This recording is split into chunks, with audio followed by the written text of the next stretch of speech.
કેમ છો વિદ્યાર્થી મિત્રો? પાઠશાળા મિત્રના આજના વિડીયોમાં આપણે 8મા ધોરણમાં સામાજિક વિજ્ઞાનનો પહેલો પાઠ છે ભારતમાં યુરોપિયનો અને અંગ્રેજ શાસનની સ્થાપના ના સ્વાધ્યાયની પ્રશ્નોત્તરી આજે આપણે કરીએ. પ્રશ્ન નંબર 1. નીચેના પ્રશ્નના ઉત્તર એક વાક્યમાં લખો. પહેલો પ્રશ્ન છે યુરોપના કયા રાષ્ટ્રોએ ભારત આવવાનો જળમાર્ગ શોધવા કમર કસી હતી? યુરોપના પોર્ટુગલ, સ્પેન, હોલેન્ડ જેવા રાષ્ટ્રોએ ભારત આવવાનો જળમાર્ગ શોધવા કમર કસી. બીજો પ્રશ્ન છે યુરોપની પ્રજાએ ભારતીય મરી મસાલાની ખૂબ આવશ્યકતા શાથી હતી? યુરોપની પ્રજા મહદઅંશે માંસાહારી હોય માંસ સાચવવા ભારતીય મરી મસાલાની ખૂબ આવશ્યકતા હતી. ત્રીજો પ્રશ્ન છે કયા યુદ્ધના પરિણામ સ્વરૂપ બંગાળમાં દ્વિમુખી શાસન પદ્ધતિ અમલમાં આવી? બક્સરના યુદ્ધના પરિણામ સ્વરૂપ બંગાળમાં દ્વિમુખી શાસન પદ્ધતિ અમલમાં આવી. ચોથો પ્રશ્ન છે કયા ધારા અન્વયે સર્વોચ્ચ અદાલતની સ્થાપના થઈ? 1773 નિયામક ધારા અન્વયે સર્વોચ્ચ અદાલતની સ્થાપના થઈ.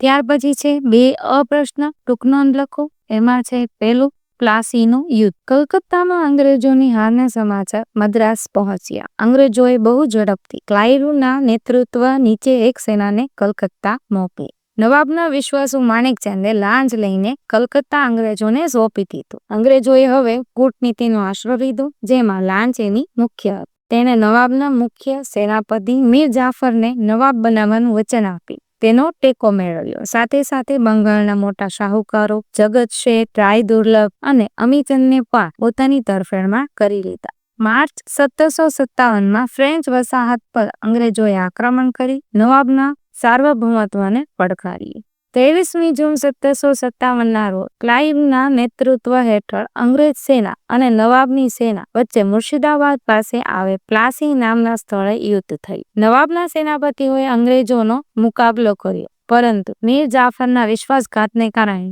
નવાબની સેના હારી ગઈ. મીર જાફરને નવાબ બનાવવામાં આવ્યો અને સિરાજ ઉદ દૌલાને પકડી તેની હત્યા કરવામાં આવી. અંગ્રેજોને નવાબે 24 પરગણા વિસ્તારની જાગીર આપી અને જકાત વગર વેપાર કરવાની છૂટ આપી. પ્લાસીના યુદ્ધ પછી સમગ્ર બંગાળ અંગ્રેજોના અધિકારમાં આવી ગઈ અને અહીંથી તેઓ વેપારીમાંથી સંસ્થાના માલિક બન્યા. એટલું જ નહીં, ભારતના વિજયનો માર્ગ પણ અહીંથી જ શરૂ થયો જે ઈસવીસન 1818 સુધીમાં સમગ્ર ભારત અંગ્રેજી શાસન હેઠળ પરિવર્તિત થઈ ગયું. ત્યાર પછી છે પ્રશ્ન નંબર 2 બક્સરનું યુદ્ધ. બંગાળના નવાબ મીર કાસિમે અવધના નવાબ અને મુઘલ સમ્રાટ સાથે મળી અંગ્રેજોને ભારતની બહાર હાંકી કાઢવા માટેની યોજના બનાવી. આ ત્રણની સેના 50,000 જેટલા સૈનિકોની બનેલી હતી જ્યારે કંપનીની સેના છે એ 1772ની હતી. મેજર મનરોના વડપણ હેઠળ ભારતના આ 3 શાસકો સાથે બક્સરનું યુદ્ધ 22 ઓક્ટોબર 1764માં થયું. અંગ્રેજો જીત્યા અને પ્લાસીનો નિર્ણય દ્રઢ બન્યો. એક સાથે 3 સત્તાઓને હરાવનારા અંગ્રેજોનો પડકાર કરવાવાળું ભારતમાં હવે કોઈ જ ન હતું. બક્સરના યુદ્ધથી અંગ્રેજોને બંગાળ, બિહાર અને ઓરિસ્સા ના દીવાન અધિકારો પ્રાપ્ત થયા એટલે કે તેઓ વિધિસરના માલિક બન્યા. જ્યારે વહીવટી જવાબદારી નવાબના શિરે રાખી આથી દ્વિમુખી શાસન પદ્ધતિ અમલમાં આવી. ત્યાર પછી છે ત્રીજી ટૂંક નોંધ અંગ્રેજ મરાઠા યુદ્ધ. 18મી સદીમાં કંપની મરાઠાની તાકાત તોડવા માટે પ્રયત્નશીલ હતી. ઈસવીસન 1761માં પાણીપતના ત્રીજા યુદ્ધમાં મરાઠાઓની હાર થઈ અને દિલ્હીની ગાદી હસ્તગત કરવામાં નિરાશા મળી. મરાઠાઓએ પોતાના રાજ્યને કેટલાક વિભાગોમાં વહેંચી. તેમણે દરેક વિભાગ પર સિંધિયા, હોલકર, ગાયકવાડ અને ભોસલે જેવા રાજવંશોને સત્તા સોંપી. આ રાજવંશો પેશવાના નિયંત્રણમાં હતા. પેશવાના નિયંત્રણ હેઠળ કોન્ફેડરેસી રાજ્યમંડળના સભ્યો હતા.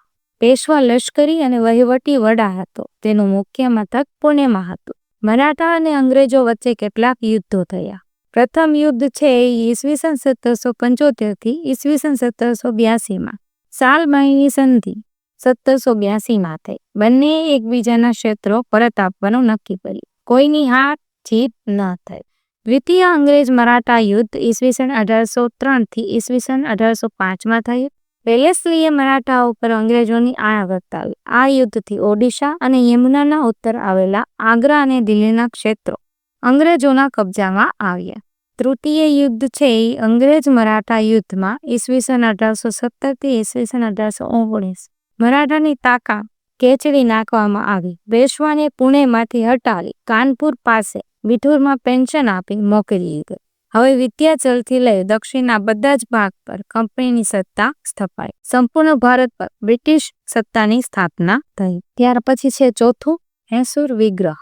દક્ષિણ ભારતમાં વિજયનગર સામ્રાજ્યના અંત પછી મૈસૂર હૈદર અલીના નેતૃત્વમાં સૌથી શક્તિશાળી રાજ્ય બન્યું. હૈદર અલીએ યુરોપીય પદ્ધતિએ લશ્કરના સૈનિકોની તાલીમ આપી, શસ્ત્ર સજ્જ કર્યું. અંગ્રેજો હૈદર અલીની ઝડપી વધતી જતી સત્તા અને શક્તિ અંગે ચિંતિત બન્યા. તેથી મૈસૂર રાજ્ય સાથે 4 મૈસૂર વિગ્રહો થયા. આ યુદ્ધ પૈકી પ્રથમ 2 યુદ્ધ હૈદર અલી સાથે થયેલા અને બીજા 2 યુદ્ધો છે હૈદર અલીના શક્તિશાળી પુત્ર ટીપુ સુલતાન સાથે થયેલા. પ્રથમ મૈસૂર યુદ્ધ અનિર્ણિત રહે, કોઈ પરિણામ આવ્યું નહીં. દ્વિતીય મૈસૂર વિગ્રહ સમયે ઈસવીસન 1782માં હૈદર અલીનું મૃત્યુ થતાં યુદ્ધ ચાલુ રહ્યું. છેવટે બંને પક્ષે સંધિ થઈ. તૃતીય મૈસૂર વિગ્રહમાં ટીપુ સુલતાન હાર્યો અને ભયંકર હાનિ થઈ. ચતુર્થ મૈસૂર વિગ્રહમાં ટીપુ સુલતાન વીરગતિ પામ્યો અને અંગ્રેજોએ એક શક્તિશાળી શાસકને ખતમ કરી પોતાના સામ્રાજ્યને દ્રઢ બનાવી. આમ અંગ્રેજોએ મૈસૂર રાજ્ય અગાઉના વાડિયાર રાજવંશને સોંપ્યું અને તેના પર સહાયકારી સંધિ લાદવામાં આવી. ત્યાર પછી છે પ્રશ્ન નંબર 2 બ. નીચેના પ્રશ્નના ઉત્તર લખો. જેમાં પહેલો પ્રશ્ન છે, યુરોપિયન પ્રજાને ભારત તરફનો જળમાર્ગ શોધવાની ફરજ પડી. વિધાન સમજાવો. કારણ કે સદીઓથી ભારતમાં વિશ્વભરમાંથી પ્રજાતિઓ, વેપારીઓ, યાત્રીઓ આવતા રહ્યા છે. ભારત હંમેશા વિશ્વમાં આકર્ષણનું કેન્દ્ર રહ્યું છે. તેના કારણમાં મુખ્યત્વે ભારતની આર્થિક સમૃદ્ધિ રહેલી છે. ઈસવીસન 1453માં તુર્કોએ કોન્સ્ટેન્ટિનોપલ જીતી લીધું. ભારત અને યુરોપ વચ્ચેના વેપારના માધ્યમનું તે મુખ્ય મથક હતું. તુર્કોએ કોન્સ્ટેન્ટિનોપલ જીતી લેતા યુરોપમાં અને વિશ્વના પશ્ચિમ દેશોમાં ભારતનો માલ જથ્થો બંધ થઈ ગયો. યુરોપવાસીઓને ભારતના મરી મસાલાની ઝાઝી જરૂરિયાત રહેતી હતી. તે વસ્તુઓ મળતી બંધ થઈ ગઈ. ભારતમાંથી સુતરાઉ કાપડ, રેશમી કાપડ, મરી મસાલા, તેજારા, ગળી, સુરોખાર, ઇમારતી લાકડા, અફી બહુ જ મોટા પ્રમાણમાં યુરોપમાં નિકાસ થતા. યુરોપની પ્રજા મહદઅંશે માંસાહારી હોય. માંસ સાચવવા ભારતીય મરી મસાલાની ખૂબ આવશ્યકતા હતી. વળી સુતરાઉ કાપડ પણ એટલું જ આવશ્યક હતું. પરિણામે યુરોપિયન પ્રજાએ જમીન માર્ગ થતો વેપાર બંધ થતા યુરોપિયન પ્રજાએ ભારત તરફનો જળમાર્ગ શોધવાની ફરજ પડી. ત્યાર પછી છે બીજો પ્રશ્ન, બ્રિટિશ પોલીસ તંત્ર વિશે મુદ્દાસર નોંધ લખો. લશ્કર જેટલું જ મહત્વનું બ્રિટિશ પોલીસ તંત્ર હતું, જેની શરૂઆત ગવર્નર જનરલ કોર્નવાલિસે કરી હતી. પરંપરાગત ભારતીય સામંતશાહી પોલીસ ખાતાની જગ્યાએ તેને આધુનિક પોલીસ ખાતાની સ્થાપના કરી હતી. જિલ્લા કક્ષાએ પોલીસ અધિકારી તરીકે જિલ્લા પોલીસ અધિક્ષકની નિમણૂક કરી. વિભિન્ન જગ્યાએ પોલીસ સ્ટેશનની શરૂઆત કરાઈ. તેના પર એક ફોજદારની નિમણૂક કરી. ગામડામાં ચોકીદારની નિમણૂક થતી. પોલીસ તંત્રમાં પણ ઉચ્ચ હોદ્દાઓ પર માત્ર અંગ્રેજો જ રહી શકતા. ભારતીયો સિપાઈ કક્ષાએ કામ કરતા હતા.